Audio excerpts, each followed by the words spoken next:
Genzeko mu Kkooti ye eyali omuwandiisi w'enkalakkalira Ministry ya Gavumenti ez'ebitundu John Kashaka addukidde mu Kkooti Ensukulumu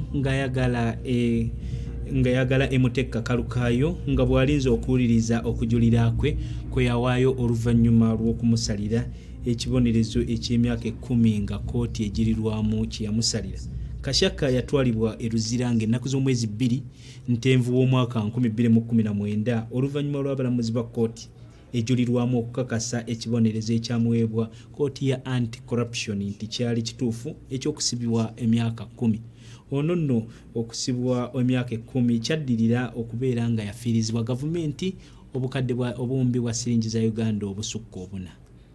John Kashaka eyali omuwandiisi w'enkalakkalira mu Ministry ya Gavumenti ez'ebitundu asabye kkooti Ensukulumu esangibwa Kololo ng'enebadde ekubirizibwa omulamuzi Lilian Tibatemwa okumutaka kalukaayo asobole okuwoza ng'ava waka. Kashaka yasingibwa omusango gw'okwezza ensimbi za gavumenti obuwumbi 4 n'obukadde 2 ezaali ez'okugula obugali bw'abassentebe b'emiruka ekyaviirako okufiiriza gavumenti ensimbi. Ono kkooti ewozesa obulyake n'obukenuzi eyali ekubirizibwa omulamuzi Catherine Bamugemereire eyamusingisa omusango era ne mukaliga emyaka 10 bweddu. Kashaka yaddukira mu kkooti ejulirwamu ng'awakanya emisango egyamusingibwa wamu n'ekibonerezo. Wabula abalamuzi 3 aba kkooti eno bategeezezza nga bwe watali nsonga ya muggundu gye bayinza okwesigamako okusazaamu ekibonerezo ekyamuweebwa nga bino byaliwo ng'ennaku z'omwezi 2 omwezi ogw'E12 omwaka oguwedde. Kashaka yali awoza ng'ava waka yaddamu n'akwatibwa n'atwalibwa mu kkomera Luzira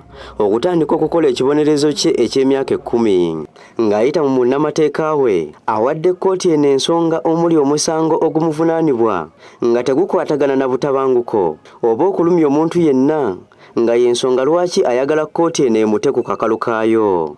Ayongeddeko nti akuliridde mu myaka kuba alina emyaka 65 era nga mwetegefu okugondera amateeka ga kkooti nga bw'abadde akola. The offences with which he is charged do not involve personal violence and there is a likelihood that there will be delay in the determination of this appeal given that court is backlogged. My Lord, with those submissions, I pray that court be pleased to grant the applicant bail.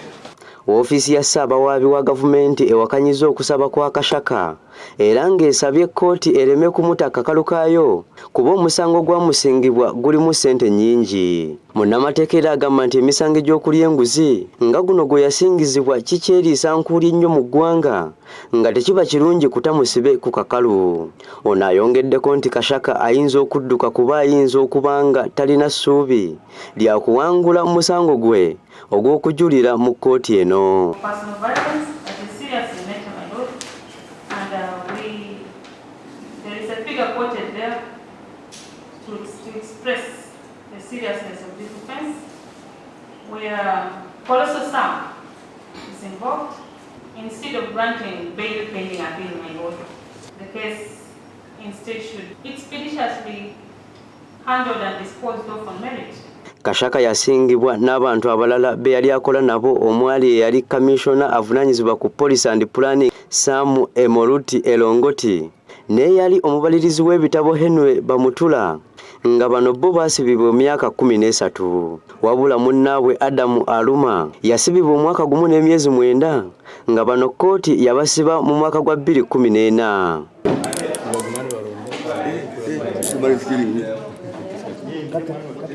Sente ze babba zaali za kugula bugaali emitwalo 7 nga bwali bw'aba ssente b'ebyalo awamu n'ab'emiruka nga bwali bwakukozesebwa mu kalulu ka 2011. Kati kkooti yakuwa ensala yaayo oluvannyuma lw'okwetegereza okusaba okuweereddwayo. Annette Nakayibale y'abadde ku Delta TV Amasukkulumu.